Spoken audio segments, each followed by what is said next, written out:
Ada yang namanya extended collective license. Ya.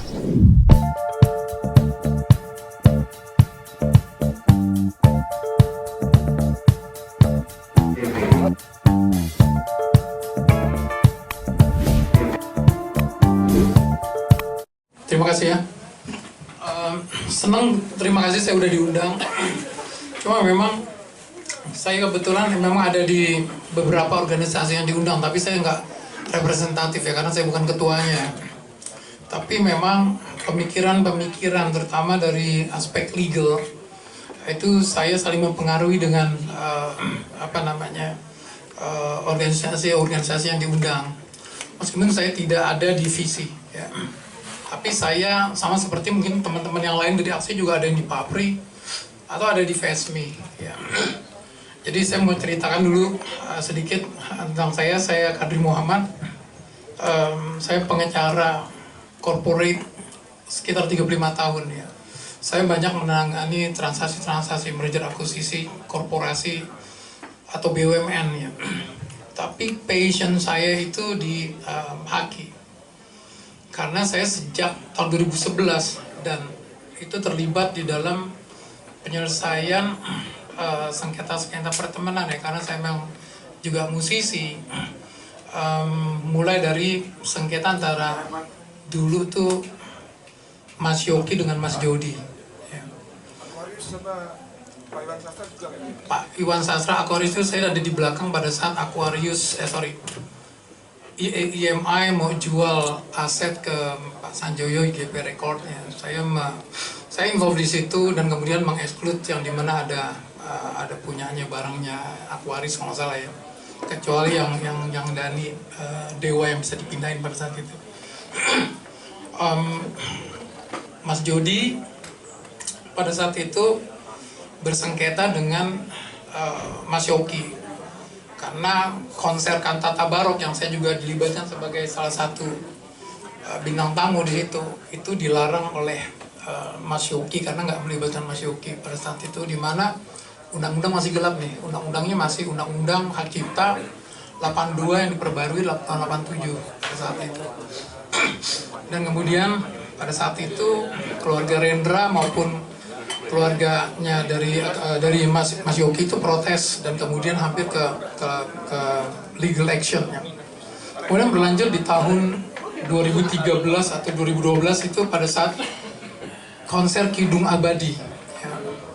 Pada saat itu Yanti Krisya menjadi talent management ya, dengan kontrak yang mengcover semua biaya-biaya untuk artisnya pada saat itu, yang membawakan lagu-lagu Debbie Nasution, Eros Jarot, dan Yoki Surya Prayogo. Event organizer-nya waktu itu Kompas ya pada saat itu. Dan kemudian Mas Yoki mengklaim, nah ini terjadi direct license pada saat itu ya, mengklaim bahwa dia melarang ya. Dia mengajukan keberatan.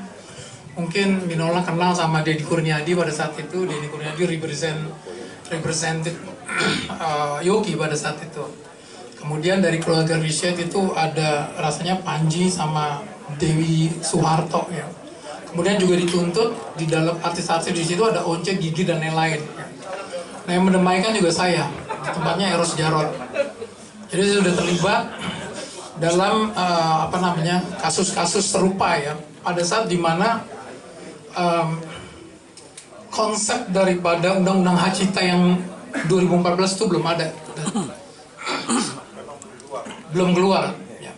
Tapi tahun ini secara sejarah ya, tahun 91 udah ada KCI, itu Bambang Kesowo, Murdiono membuat KCI dengan salah satunya Chandra Darusman. Itu adalah CMO atau LMK pertama, belum ada dasar hukumnya pada saat itu ya. Kenapa? Karena memang khususnya performing rights ya. Performing rights dibagi dua ini, yang phonograms yaitu memutar karya rekaman di stasiun TV, radio, dan lain-lain ya, karaoke ya. Termasuk juga yang konser. Waktu itu dikuasakanlah pada KCI. Konsep KCI tentunya mengambil dari barat ya. Ini saya mulai masuk ke dalam mendekat kepada undang-undang hak cipta ya. Pada saat itu aturannya belum jelas ya. Tetapi secara konsep Indonesia haknya tuh Minola juga tahu pasti itu ikut kepada Berne Convention International dan perjanjian TRIPS dan lain-lain ya. Jadi udah mulai diadopt tersebut ya. Sampai akhirnya undang-undang hak cipta itu direvisi ya. Ini yang bagian yang penting ya. Walaupun nanti Minola saya udah ngomong sama Dani, ada bagian yang kita di pasal nanti sulit untuk mendebat ya, karena udah posisinya udah masing-masing ini udah final nih. Jadi saya menceritakan secara asbabun nuzul bahwa performing rights itu sulit untuk dikolek secara langsung ya, makanya muncul KCI cikal bakalnya. Dan di dalam undang-undang hak cipta saya menerjemahkan pasal-pasal yang diributkan, mungkin teman-teman udah tahu juga, pasal 9, 23 ayat 5, 87 dan pasal terakhir 80 sama 81 berdasarkan pemahaman asbabun nuzul yang kemarin dikonfirm juga sama Freddy Haris bahwa ada hal tersebut, walaupun saya juga tidak pendapat sama Freddy Haris secara keseluruhan gitu ya, bahwa memang ada yang namanya extended collective license ya, bahwa untuk performing rights itu dikuasakan atau dimandatkan tidak hanya berdasarkan suatu keputusan private kasih kuasa biasa, tapi ada undang-undangnya yang dibuat di undang-undang hak cipta. Dibentuklah skema LMK dan LMKM ya. Dibuatlah skema tersebut berdasarkan cerita sejarah seperti itu. Jadi saya bisa ambil kesimpulan versi saya bahwa undang-undang hak cipta pada saat itu salah satu backbone kenapa muncul undang-undang cipta 2014 itu karena memang ingin memberlakukan konsep extended collective license khusus performing rights ya, khusus performing rights ya. Kemudian diadopt di pasal 23 ayat 5 dan 87 tadi. Posisi saya Minola adalah nggak ada tempat untuk sebagai suatu opsi ya, karena secara historisnya seperti itu Minola ya, karena memang ini dalam rangka performing rights ngurusnya susah ya. Ya. Jadi nggak ada tempat, dan ini dikonfirm dengan pelaksanaan daripada pasal 23 ayat 5 dan 87 melalui PP 56 yang kita sama-sama terlibat nih, saya sama Dani juga dilibatkan ya, kita dari posisi, karena PP 5 itu benar-benar cepat tiba-tiba keluar ya, dan permennya gitu ya, yang memungkinkan pihak ketiga untuk masuk sebagai kolektor pada saat itu ya. Itu dalam rangka LMK. Itu dalam rangka LMK ya, pelaksanaan dari LMK ini. Ya. Kemudian ditambah lagi bahwa keluar lagi selain tadi turunan daripada Undang-Undang Cipta, PP dan Permen, yang terakhirnya itu adalah SK tarif ya. Keputusan Menteri mengenai tarif.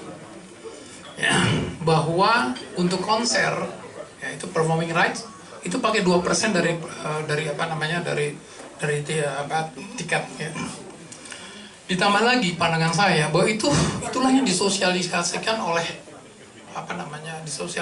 pemerintah pada saat itu.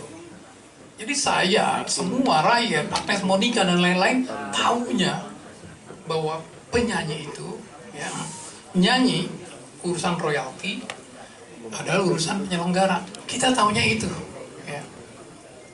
Tapi sekarang ini kan berubah situasinya ya, interpretasi lebih luas daripada itu gitu ya. Itulah yang di-adopt ya, bahwa